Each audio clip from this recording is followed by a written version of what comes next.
This is just a quick look at the development of XenWord 4.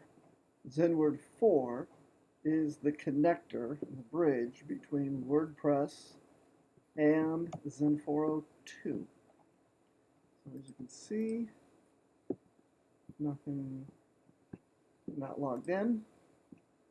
I've modified this navigation to go back to WordPress installation.